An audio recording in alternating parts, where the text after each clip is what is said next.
എൻ്റെ പേര് മനോജ്. ഞാനൊരു കൗൺസിലിംഗ് സൈക്കോതെറാപ്പിസ്റ്റാണ്.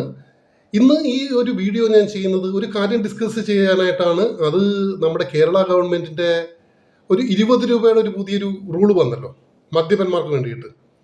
കുപ്പി തിരിച്ചു കൊടുത്താൽ 20 രൂപ ആ, തിരിച്ചു കിട്ടും. അങ്ങനൊരു റൂൾ അവർ കൊണ്ടുവന്നു. ആം, അത് നിങ്ങൾക്ക് തോന്നുന്നുണ്ടോ അത് ചുമ്മാ എടുത്ത ഒരു ഡിസിഷൻ ആണെന്ന്? പക്ഷെ ആരെങ്കിലും 2-3 പേര് കൂടിയിരുന്ന് അതങ്ങ് ചെയ്തേക്കാം. 20 രൂപ കുപ്പിക്ക് കൂടുതൽ മേടിച്ചിട്ട് തിരിച്ചു കിട്ടുമ്പോൾ 20 രൂപ റിട്ടേൺ ചെയ്യാം, തിരിച്ചു കൊടുക്കാം. അല്ല, അതിന് പിന്നിൽ ഒരു ബിഹേവിയറൽ എക്കണോമിക്സ് അല്ലെങ്കിൽ ബിഹേവിയറൽ ഫൈനാൻസ് എന്ന് പറയുന്ന വലിയൊരു സ്റ്റഡി തന്നെയുണ്ട്. ബിഹേവിയറൽ ഫൈനാൻസിൻ്റെ വിവിധ തരം ടെക്നിക്കുകൾ ഉപയോഗിച്ചിട്ടാണ് ഈ ഒരു പോളിസി ഇംപ്ലിമെന്റ് ചെയ്തിരിക്കുന്നത്. 20 രൂപ എന്തുകൊണ്ട് 20 രൂപ? എന്തുകൊണ്ട് 5 അല്ല, 10 അല്ല, 25 അല്ല, എന്തുകൊണ്ട് 20? അപ്പോൾ ഇതിൻ്റെയൊക്കെ പുറകിൽ കുറേ സ്റ്റഡീസും റിസർച്ചും കാര്യങ്ങളും ഒക്കെ ഉണ്ട്. ഇതിൻ്റെ ഓവറോൾ റിസൾട്ട് എന്താണ്? 3-4 കാര്യങ്ങൾ ഇതുകൊണ്ട് സംഭവിക്കാം. ആദ്യത്തെ കാര്യത്തിന് ഒരു നോവിസ്, ഒരു പുതിയൊരു സ്കീം എന്നുള്ള പോലെ ഇപ്പം കുറേയൊക്കെ കുപ്പി തിരിച്ചു കിട്ടും. ഗവൺമെൻറ്റിന് 20 രൂപ തിരിച്ചു കൊടുക്കേണ്ടി വരും. പക്ഷെ ഗ്രാജുവലി കുറച്ച് ടൈം പോകുമ്പോൾ ഒരു 80% ആളുകളും ഈ കുപ്പിയൊന്നും തിരിച്ചു കൊടുക്കാൻ നിൽക്കില്ല. അപ്പോൾ മദ്യത്തിന് വില കൂട്ടിയ പോലൊരു സിറ്റുവേഷൻ തന്നെ ആകും അത്. ഫേവറബിൾ ടു ഗവൺമെന്റിന് ഫേവറബിൾ. ഓക്കെ. രണ്ടാമത്തെ സിറ്റുവേഷൻ, ഈ അഡിക്റ്റ് ആയിട്ടുള്ള ആളുകൾ മദ്യത്തിൻ്റെ അഡിക്റ്റ് ആയിട്ടുള്ള ആളുകൾ, ഇതൊരു വലിയ ട്രിഗറാണ് അവർക്ക്. ഈ മദ്യക്കുപ്പി തിരിച്ചു കൊടുക്കുക എന്നുള്ളത് വല്ലാത്തൊരു മോട്ടിവേഷനാണ്, അതൊരു ട്രിഗറാണ്. ഈ മദ്യക്കുപ്പി കൊണ്ട് നമ്മൾ എവിടെയെങ്കിലും വെച്ചാൽ ഈ മദ്യപന്മാർക്ക് ഇതിനെക്കുറിച്ചുള്ള ഓർമ്മ എപ്പോഴും ഇങ്ങനെ വന്നുകൊണ്ടിരിക്കും, മദ്യപാനത്തെക്കുറിച്ച്. അത് ഇപ്പം ഇന്ന് ഒരു ബോട്ടിൽ മേടിച്ചു മദ്യപിച്ചു, എന്നിട്ട് നാളെ വേണ്ട, ഒരു ദിവസത്തേക്ക് ബ്രേക്ക് എടുക്കാം എന്ന് വിചാരിച്ചാൽ പോലും പറ്റാത്ത രീതിയിൽ ഉള്ള ഒരു മാനസിക സിറ്റുവേഷൻ വരുന്ന ഒരു കണ്ടീഷനാണിത്. വീട്ടിൽ കുപ്പി കൊണ്ട് തിരിച്ചു കൊടുക്കാം. കുപ്പി കൊണ്ട് തിരിച്ചു കൊടുക്കുമ്പോൾ ഒരു ബോട്ടിൽ കൂടെ സ്വാഭാവികമായിട്ട് മേടിക്കും. ഒരു മദ്യം കഴിക്കുന്ന ഒരാളുടെ അല്ലെങ്കിൽ മദ്യത്തിന് അഡിക്റ്റ് ആയിട്ടുള്ള ഒരാളുടെ സാധാരണ ബിഹേവിയറാണ്.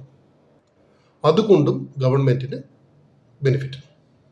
മൂന്നാമത്, ഇതിൽ നിന്ന് രക്ഷപ്പെടാനായിട്ട് ആളുകൾ ചെയ്യുന്നത്, അത് ഞാൻ കേട്ടതാണ്, വീട്ടിൽ നിന്നൊരു കുപ്പി മേടിക്കുക, അത് തുറക്കുക, അതിലേക്ക് ഇത് ഒഴിക്കുക, മറ്റേ കുപ്പി തിരിച്ചു കൊടുക്കുക. ഓക്കെ. അതിനേക്കാളും ഭീകരമായിട്ടൊരവസ്ഥ, ഒരു 5 മിനിറ്റ് കൊണ്ട് 2-3 മിനിറ്റ് കൊണ്ട് മറ്റേ ബിവറേജിൽ നിന്ന് വെളിയിൽ ഇറങ്ങുക, ആ മേടിച്ച കുപ്പി മുഴുവൻ കുടിച്ചു തീർക്കുക, അവിടെ നിന്ന് തന്നെ എങ്ങനെയെങ്കിലുമൊക്കെ അത് അടിച്ചങ്ങ് തീർക്കുക, എന്നിട്ട് കുപ്പി കൊണ്ട് കൊടുത്തിട്ട് 20 രൂപ തിരിച്ചു മേടിക്കുക. അപ്പം 2 കാര്യമാണ് ഇതിനകത്തുള്ളത്. ഒന്ന്, നമുക്കെല്ലാവർക്കും അറിയാവുന്നതുപോലെ ഇത് വലിയൊരു ഇല്ലീഗൽ സംഭവമാണ്. എന്ന് വേണമെങ്കിലും ഗവൺമെന്റിന്, പോലീസിന് ആളുകളെ പിടിച്ച് പെനാൽറ്റി ചാർജ് ചെയ്യാനോ എന്ത് വേണമെങ്കിലും ചെയ്യാൻ കഴിയും. അവിടെയും ഗവൺമെന്റിന് നേട്ടം. രണ്ടാമത്, ഈ ഒരു മദ്യപൻ എന്നുള്ള നിലയിൽ ഒരു മദ്യപൻ, അവൻ കുപ്പി മേടിക്കുന്നു, കഴിക്കുന്നു, എന്നിട്ട് കാലിക്കുപ്പി തിരിച്ചു കൊടുക്കുന്നു, പൈസ മേടിക്കുന്നു. ഇതിപ്പോൾ രാവിലെ ചിലപ്പോൾ ഒരു 11 മണിക്കായിരിക്കും സംഭവിക്കുന്നത്, 12 മണിക്കായിരിക്കും സംഭവിക്കുന്നത്.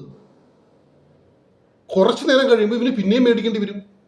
അതും സ്വാഭാവികമായിട്ടുള്ളൊരു മദ്യപന്റെ ബിഹേവിയറാണ്. ഒരു വൈകുന്നേരം 5-6 അല്ലെങ്കിൽ വൈകുന്നേരം 6 മണിക്ക് പോകുന്നു, കുപ്പി മേടിക്കുന്നു, 5 മിനിറ്റ് കൊണ്ട് കഴിക്കുന്നു, തിരിച്ചു കൊടുക്കുന്നു. ഒരു 7-8 മണിയാകുമ്പോൾ പിന്നെയും ഇവന് ആ ടെംപ്റ്റേഷൻ തുടങ്ങി. അവിടെയും പ്രശ്നം, പിന്നെയും പോയി മദ്യം മേടിക്കും. ആൾറെഡി നമുക്കറിയാം, മദ്യപാനം കൊണ്ട് താറുമാറായിട്ടുള്ള കുടുംബങ്ങളും സാമ്പത്തികമായിട്ട് അത്രയേറെ പ്രശ്നങ്ങളും നമുക്കതെല്ലാം അറിയാം.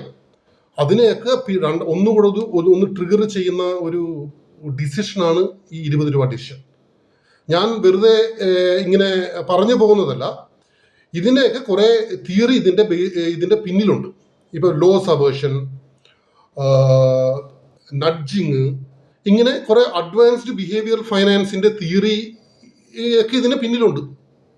ബിഹേവിയറൽ ഫൈനാൻസ് എന്ന് പറഞ്ഞാൽ ഫൈനാൻസ് ആൻഡ് സൈക്കോളജി ഇത് മിക്സ് ചെയ്തിട്ടുള്ള കുറേ തിയറി, കുറേ റിസർച്ച് പ്രൂവൺ തിയറി ഇതിൻ്റെ പിന്നിലുണ്ട്.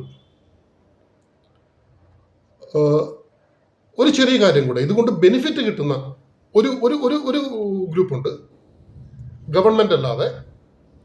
അത് ഈ വേസ്റ്റ് പിക്ക് ചെയ്യുന്നവരില്ലേ, ഇപ്പം ഇത് ബില്ല് തിരിച്ചു കൊടുക്കണമെന്നുണ്ടെങ്കിൽ, എനിക്ക് അതിൻ്റെ എക്സാക്റ്റ് ആയിട്ട് അതിൻ്റെ രീതി അറിയില്ല, ബില്ല് ഈ തിരിച്ചു കൊടുക്കണ്ടെന്നുണ്ടെങ്കിൽ ഈ വേസ്റ്റ് പിക്ക് ചെയ്യുന്നവർക്ക്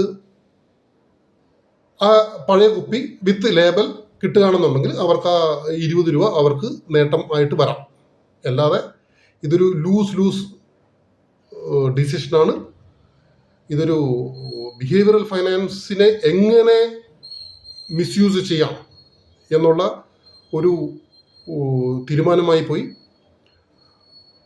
അപ്പം ഈ കണ്ടിന്യൂസ് വീഡിയോയിലൂടെ നെക്സ്റ്റ് വീഡിയോയിൽ ഈ ബിഹേവിയറൽ ഫൈനാൻസിൻ്റെ ഏതൊക്കെ ടെക്നിക്സ് ആണ് ഇവർ യൂസ് ചെയ്തിരിക്കുന്നത് അതെനിക്ക് എക്സ്പ്ലെയിൻ ചെയ്യാൻ പറ്റും. നഡ്ജിങ് എങ്ങനെ യൂസ് ചെയ്തു, ലോസ് അവേർഷൻ എങ്ങനെ യൂസ് ചെയ്യുന്നു, പിന്നെ സിറ്റുവേഷണൽ ബയസ് അതെങ്ങനെ യൂസ് ചെയ്യുന്നു, അങ്ങനെ കുറേ ബിഹേവിയറൽ ഫൈനാൻസിൻ്റെ ടെക്നിക്സ് ഇവർ യൂസ് ചെയ്തിട്ടുണ്ട്. അതിനെക്കുറിച്ച് ഞാൻ എക്സ്പ്ലെയിൻ ചെയ്യാം. Bye for now. എൻ്റെ പേര് മനോജ്. എനിക്കൊരു വെബ്സൈറ്റ് ഉണ്ട്, manuashok.com. അപ്പോൾ കൂടുതൽ എന്തെങ്കിലും കാണാനായിട്ടോ അറിയാനായിട്ടോ manuashok.com പോകാം.